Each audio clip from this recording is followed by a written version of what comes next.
आइए सुनिए, देखिए, समझिए सनातन सत्य।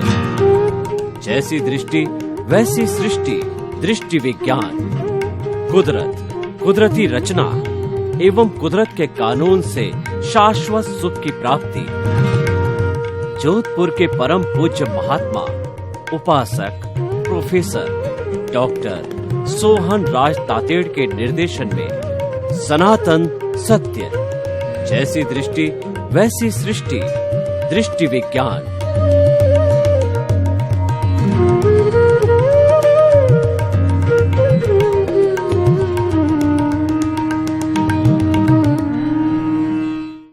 भाइयों और बहनों, मातृशक्ति को नमन। आज का हमारा अति उत्तम विषय है कि कथनी करनी की समानता और नामकरण। देखिए, कथनी करनी क्या होता है, किसे कहा जाता है कि कहना और करना, ये कथनी करनी है। यानी व्यक्ति जो चिंतन करता है उसके अनुसार बोलता है और उसके अनुसार करता है या नहीं करता है। अगर जो बोलकर कहता है, जो सोचता है, उसी के अनुसार करता है तो वह कथनी करने की समानता होती है और वह व्यक्ति चरित्रवान बनता है। और जो व्यक्ति सोचता कुछ है, कहता कुछ है, करता कुछ है, इसका मतलब कथनी करनी में तालमेल नहीं है, वह व्यक्ति अनैतिक है। जो हमारे समाज के अंदर चरित्रवान और नैतिक व्यक्ति मिलते हैं और कई अपराधी मिलते हैं, उन सब का कारण ये है कि उनके कथनी करनी में अपराधियों के समानता नहीं है। और चरित्रवान लोग, साधु सन्यासी और साधु मनीषी और साधक लोग हैं, सज्जन लोग हैं, उनकी कथनी करनी में समानता है। और देखिए कि संसारी जीवन में 100% तो कथनी करनी में समानता तो केवल ईश्वर की होती है, केवल ज्ञानी की हो सकती है। लेकिन जिस व्यक्ति के कम से कम 50% से ऊपर कथनी करनी में समानता होती है, उस व्यक्ति को अच्छा इंसान कहा जा सकता है। उसको परार्थ की चेतना में ले सकते हैं। और 70, 75, 80% जो कथनी करने की समानता होती है, वह तो परमार्थी व्यक्ति होता है और वह तो एक परमात्मा का रूप ही होता है। और ऐसा व्यक्ति जिसको 80-90% इस जन्म में नहीं तो अगले जन्म में तो वो तो ईश्वर बनने ही वाला है। तो कहने का अर्थ होता है जिसकी कथनी करनी में एकदम समानता होती है, वह ईश्वर का ही रूप है। और रेशियो के अंदर अच्छी समानता होती है, वो सज्जन व्यक्ति है, साधक व्यक्ति है, वो ऋषि मनीषी व्यक्ति है। तो कुल मिलाकर के बात ये कहना चाहते हैं, आपको अगर जीवन में चरित्रवान बनना है तो कथनी करने की समानता रखो। यानी जो सोचो, जो कहो, वो करो, और नहीं कर सकते हो तो वो कहो मत। जैसे उदाहरण के लिए मैं आपको बताना चाहता हूँ कि कोई व्यक्ति बार बार ये बोलता रहता है कि honesty is the best policy, और सोचता है कि honesty is the best policy, लेकिन जब प्रतिष्ठान में जाता है, दुकान में जाता है, तो वहाँ ऑनेस्टी नहीं रखता है, वहाँ लोगों को ठगता है, वहाँ पर बहुत ज़्यादा मुनाफा बनाता है, या नाप तोल में गड़बड़ करता है, या व्यवहार में गड़बड़ करता है। तो ऐसा व्यक्ति अनैतिक है और वह चरित्रहीन व्यक्ति है और उसकी कथनी करने की समानता नहीं है। जो हमारे जीवन में, जो बाहरी जगत में जितनी बुराइयां दिखती है, उन सब का कारण ये की है कि कथनी करने की समानता नहीं है। और अच्छे लोग, विद्वान लोग और जो साधक लोग, साधु लोग जो है, चरित्रवान होते हैं, उनकी कथनी करने में समानता होती है। तो हमें प्रयास ये करना चाहिए, हमारा जीवन का लक्ष्य होना चाहिए कि कथनी करने की समानता होनी चाहिए। अब देखिए, कथनी करने की समानता आती कहाँ से है, उसका उद्गम स्थल कहाँ है, वो हम देखना चाहते हैं, उसका स्रोत कहाँ है। तो उस उद्गम स्थल तक हम जाना चाहते हैं, तो उसका उद्गम स्थल है कर्म शरीर, जिसका है उसका कर्म नाम कर्म। देखिए हमारे जो वो आध्यात्मिक पक्ष के अंदर कुल 8 तरह के कर्म बताए गए हैं। 4 तो आत्मा की घात करते हैं, जिनको घाती कर्म कहा जाता है। वो ज्ञानावर्णीय, दर्शनावर्णीय, मोहनीय और अंतराय कर्म कहलाते हैं। और 4 तरह के कर्म होते हैं जो अघाती कर्म कहलाते हैं। वो शरीर से जुड़े हुए होते हैं, सुख दुख से जुड़े हुए होते हैं, पुण्य पाप से जुड़े होते हैं। और आत्मा की जो घात करते हैं वो सारे हमारे जो है वो आत्मा से जुड़े हुए कैरी फॉरवर्ड होते हैं। और जो हमारे जो अघाती कर्म है वो कैरी फॉरवर्ड नहीं होते, वो परिणाम है। यानी कि हमारा जो उदय और परिणाम है वो अघाती कर्म है, और घाती कर्म जो है वो आगे से आगे चलते रहते हैं, वो कर्मों को पैदा करने वाले हैं घाती कर्म जो है। तो अब देखिए कि जो हमारा ये कथनी करनी कहाँ से बनती है। कथनी करनी हमारे शरीर से जुड़ी हुई है, वो शरीर से जुड़ा हुआ कर्म अघाती कर्म है। वो है हमारा आयुष्य नाम गोत्र, आयुष्य नाम और आयुष्य वेदनीय नाम और गोत्र।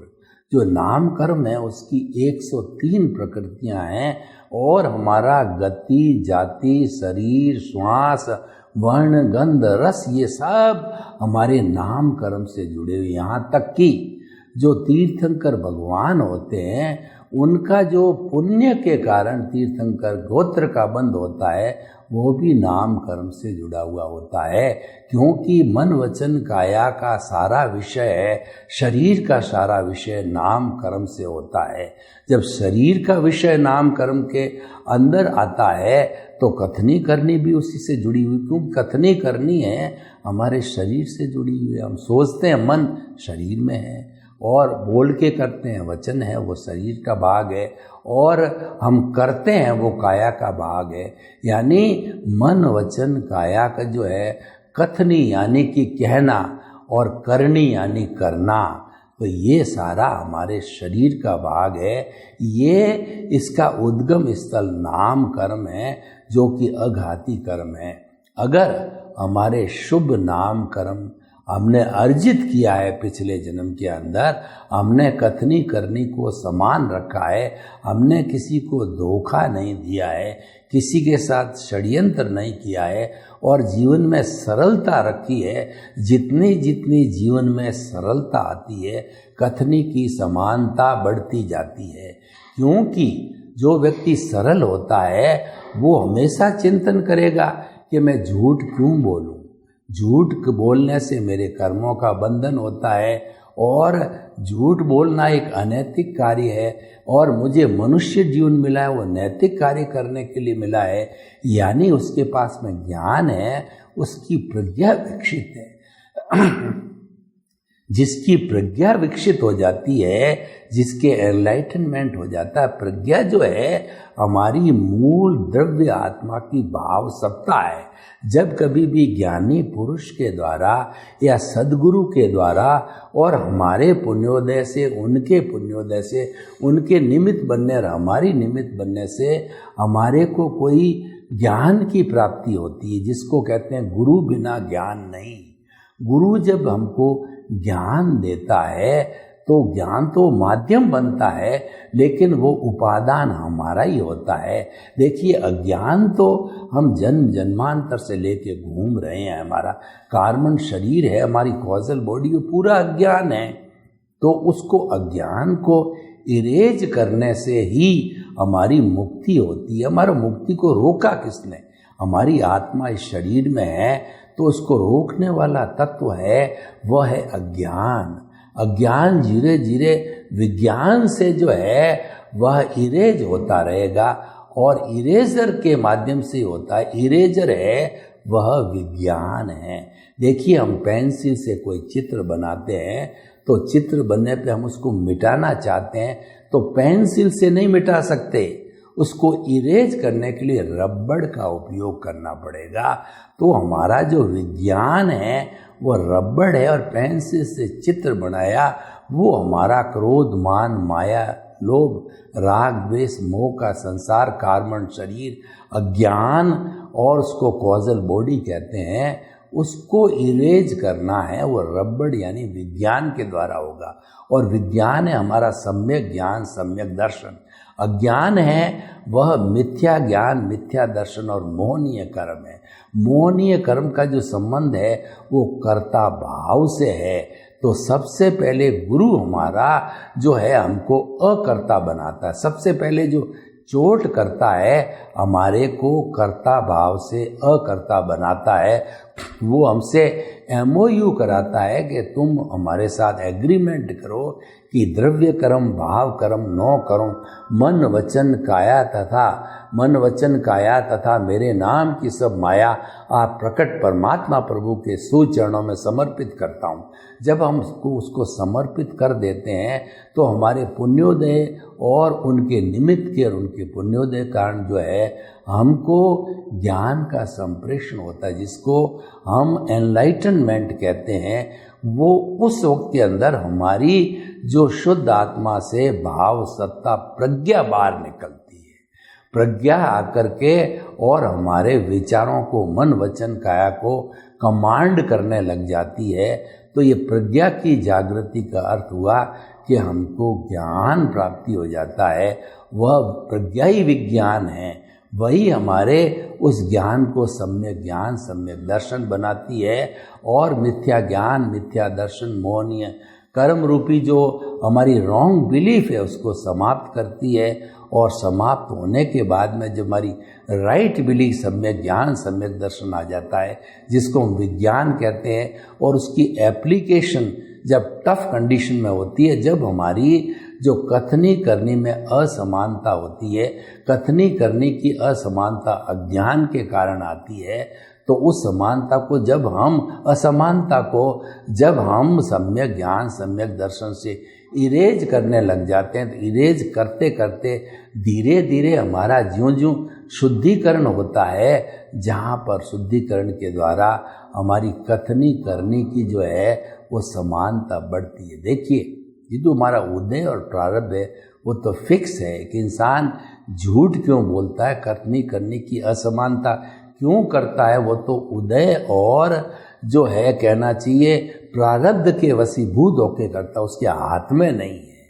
वो तो उसका तो संचालन कुदरत के साथ होता है, और कुदरत तो साफ कहती है जो उपादान है पिछले जन्म से तू जैसी लेकर के आया है, मैं तो सिर्फ संजोग जुटाने का काम करती हूँ कि मेरी ड्यूटी है। तो वो तो उस कथनी करने की असमानता को परिणाम रूप में भुगतने के लिए वो द्रव्य क्षेत्र काल भाव है, वो संजोग जुटाती है। तो भाई और बहनों, हम आपको क्या बताना चाहते हैं कि कथनी करने की समानता को प्राप्त करने के लिए आप प्रज्ञा को जागृत कीजिए, सम्यक ज्ञान दर्शन की एप्लीकेशन कीजिए, और उसके लिए हमें जो है हमारी रॉन्ग बिलीफ है उसको समाप्त करेगा। क्योंकि भुगतान चल रहा है तो हमें उस भुगतान पर रिएक्शन नहीं करना है। रिएक्शन नहीं करने से नए कॉज नहीं पड़ते हैं, और रिएक्शन नहीं करने का अर्थ है कि हमें संभाव रखना चाहिए। कोई व्यक्ति जो है हमारे सामने कथनी करने की असमानता का उदाहरण पेश करता है, तो उस उदाहरण के समय जो है जो घटना घटित हो रही है असमानता की, तो जैसे उदाहरण के तौर पर मैं आपको बताता हूँ, 2 व्यापारी हैं, उन व्यापारियों के बीच के अंदर मौखिक रूप से या लिखित रूप से एग्रीमेंट हुआ कि वह कोई भी जैसे कोयला इत्यादि जो सामान है, इतने टन का सामान इस रेट से जो है इतनी अवधि में सप्लाई करेगा। तो ये जो है एग्रीमेंट हो गया, मौखिक हो गया, लिखित हो गया, लेकिन सप्लाई करने वाला भाव बढ़ जाता है तो उसकी कथनी करने की असमानता हो जाती है। वो तो ये कह रहा है कि पीछे झूठ बोलना चालू कर देता है कि पीछे से सप्लाई नहीं आ रही है, प्लांट बंद है, ट्रांसपोर्ट बंद है, और यूं करके वो असमानता करके और उस एग्रीमेंट को ब्रीच कर देता है, उस एग्रीमेंट को भंग कर देता है। उस एग्रीमेंट को भंग करने का अर्थ हो गया कथनी करनी की समानता। तो अब प्रश्न ये है कि उसने तो कथनी करने की असमानता, तो उसने तो असमानता कर दी, अब आपको उसके बराबर होकर के कोर्ट कार्रवाई करनी है या कोई भी नोटिसबाजी करनी है, वो आपको निर्णय करना है। उस समय में आप अपने सम्यक ज्ञान दर्शन को एप्लीकेशन कीजिए कि उसने तो करना वो कर लिया, लेकिन वो क्यों कर रहा है? वो इसीलिए कर रहा है कि वो स्वतंत्र नहीं है, उसके साथ मैंने पिछले जन्म में किया, तब मेरा हिसाब क्लियर हो रहा है। जो कुछ भी हमारे साथ होता है कथनी करने की असमानता, वो हमारा हिसाब है। दुनिया में ऐसी किसी की ताकत नहीं है, कोई भी बड़ा जो है देवता भी या मनुष्य भी इतना पावरफुल नहीं है जो कि हमको सुख दे सके या दुख दे सकते। हमारे कर्म ही हमें सुख दुख देते हैं। तो जो है वो कहा गया है कि जो हमारी को सुख को दुख देत है और कर्म देत झकझोर, उर्जत सुरजत आप ही और ध्वजा पवन के फेर। यानी कि जो मंदिर में ध्वजा होती है वो पवन के फेर के कारण उलटती है, सुलझती है। कौन करता है? पवन करता है। तो हमारा जो ये मन वचन काया रूपी जीवन है, ये तो कठपुतली का जीवन है, इसको नचाने वाले कर्म होते हैं। तो ये कथनी करने की असमानता कराने वाले हमारे कर्म हैं, उदय प्रारब्ध है, उसके बिना नहीं होता है। और वो उदय प्रारब्ध हम पीछे से लेकर के आए होते हैं, यानी वो हमारी रिस्पॉन्सिबिलिटी है। तो हमने जब ये समझ करके और प्रतिक्रिया नहीं कि उसको सहन कर दिया, तो सहन करने से हमारे नए कॉजेज नहीं पड़े।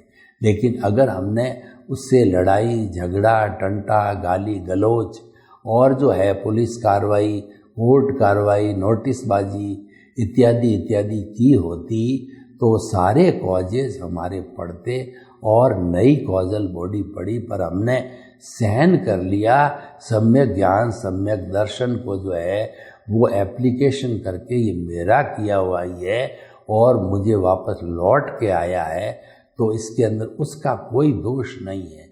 जब कभी भी कोई व्यक्ति हमको सुख दे या दुख दे, तो हमें मानना चाहिए कि ये मेरा ही किया हुआ, मेरी ध्वनि पिछले जन्म की इस जन्म के अंदर प्रतिध्वनि बन करके आई है।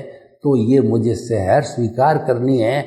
और जो कुदरत ने संजोग जुटा के जिस व्यक्ति को ये करने के लिए भेजा है, तो वह तो मेरा हितैषी है, वह मेरा को एनओसी देने आया हुआ है, वो मेरे कर्मों को हल्का करने आया हुआ, उसके प्रति जो है कृतज्ञता ज्ञापित करना चाहिए, उसे लड़ाई झगड़ा नहीं करना चाहिए। तो भाई और बहनों, हम आपको बताना चाहते हैं कि कथनी करने की असमानता नाम कर्म के, अशुभ नाम कर्म के उदय से आती है, और कथनी करने की समानता है वो शुभ नाम कर्म के उदय से आती है।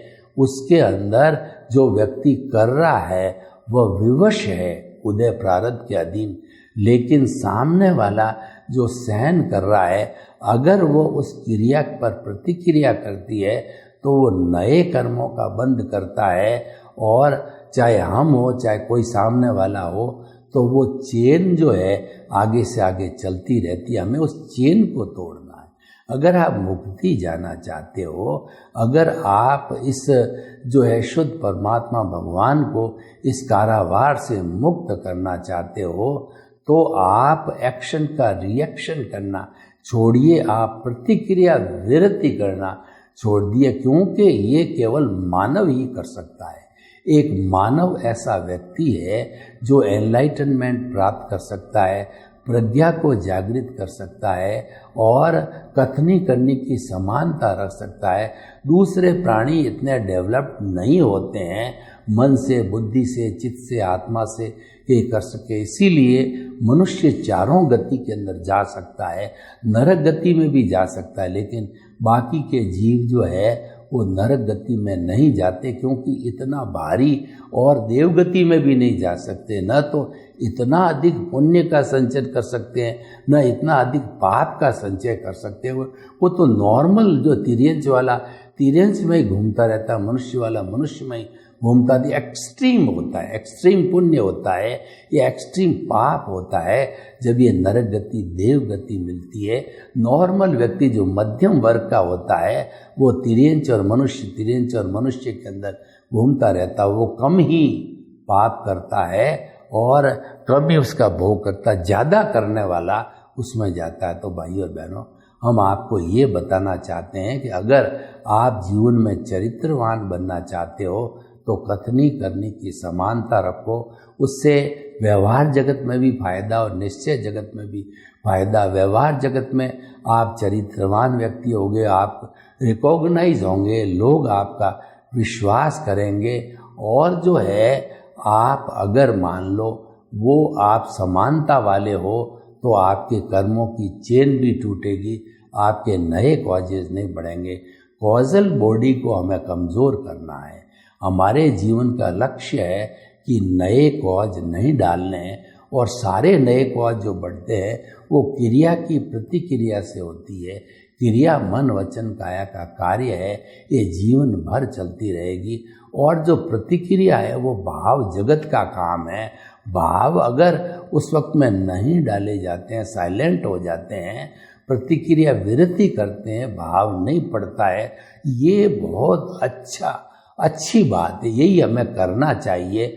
और हम प्रतिक्रिया विरति करते रहते हैं तो आने वाले कुछ ही जन्मों के अंदर, क्योंकि नए कॉजेज नहीं पड़ रहे हैं और पुराना जो डिस्चार्ज है बर्फ की सीला की तरह हर जन्म में पिघल रहा है, वो तो फिक्स है, वो डिस्चार्ज होगा ही। वो इसीलिए उसमें आपको डिस्चार्ज में पुरुषार्थ नहीं लगाना है। हमारा जितना भी उदय प्रारब्ध है वह हमारा परिणाम है, हिसाब है, लेना है, देना है, वो हमारा डेबिट है, क्रेडिट है। उसमें ज़्यादा दिमाग नहीं लगाना है। उसको रिलेटिव पुरुषार्थ कहा गया, उसको अज्ञान कहा गया है। अज्ञान बुरा नहीं है, अज्ञान से संसार चलता है। और मन वचन का है कि सारी क्रिया है वह अज्ञान से चलती है।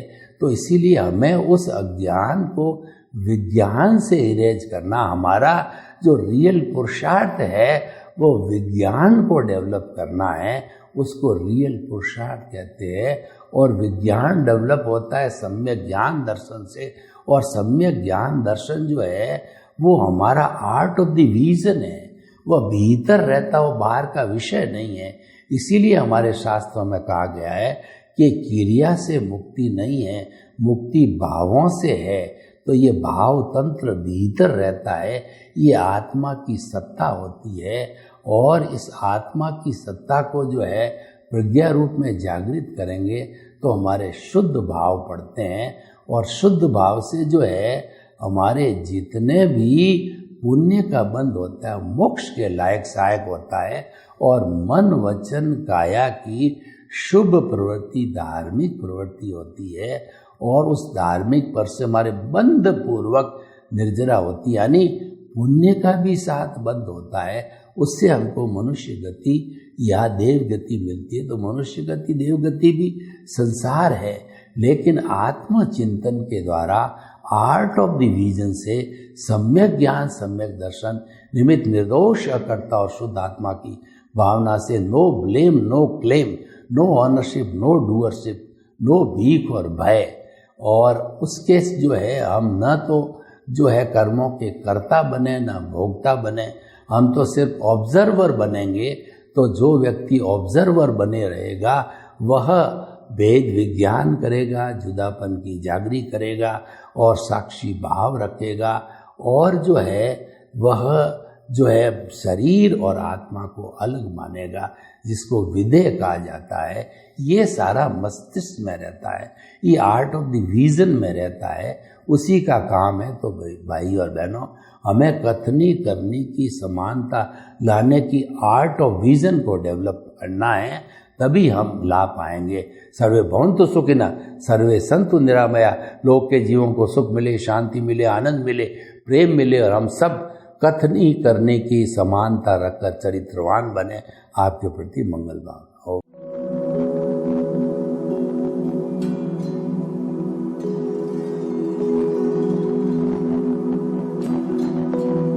एक ऐसा अंतर्राष्ट्रीय ख्याति प्राप्त मानव जो गुरु प्रेरणा से पिछले 20 वर्षों से वानप्रस्थ जीवन जीते हुए 24 घंटे मानवता की सेवा में संलग्न है।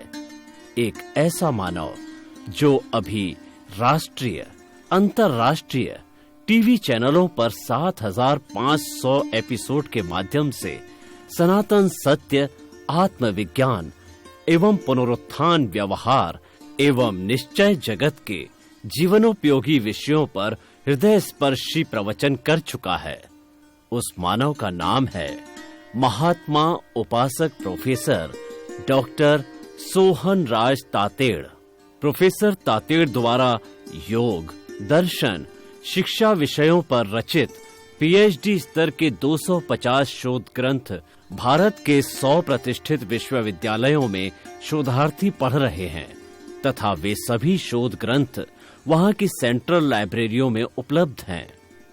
महात्मा सोहन राज ने अभी तक हजारों स्कूलों, कॉलेजों, विश्वविद्यालयों एवं संस्थाओं में सेमिनार, वर्कशॉप, कैंप लगाकर लाखों विद्यार्थियों को योग, दर्शन, शिक्षा का प्रशिक्षण देकर उन्हें सुसंस्कारित किया। डॉक्टर तातेड़ ने भारतीय संस्कृति उत्थान के 4000 से अधिक समसामयिक विषयों पर आर्टिकल लिखकर ऑनलाइन जर्नल, पत्रिकाओं, वेबसाइट्स पर प्रकाशित किया, जिसका उपयोग लाखों पाठक कर रहे हैं। उपासक तातेड़ के 5000 से अधिक आज का सुविचार, आज का शुभ संदेश, आज का मंगल भावना योग आदि चिंतन websites, Twitter, blogger, Facebook, YouTube माध्यमों से लाखों लोग अपना जीवन निर्माण कर रहे हैं। मानवता के मसीहा ऐसे महामानव महात्मा सोहन राज तातेड़ के प्रोफाइल को अभी तक विश्व के 20 लाख दर्शक यूट्यूब पर, 12 लाख गूगल पर एवं लाखों दर्शक फेसबुक, ब्लॉगर, ट्विटर और इंस्टाग्राम पर देख चुके हैं।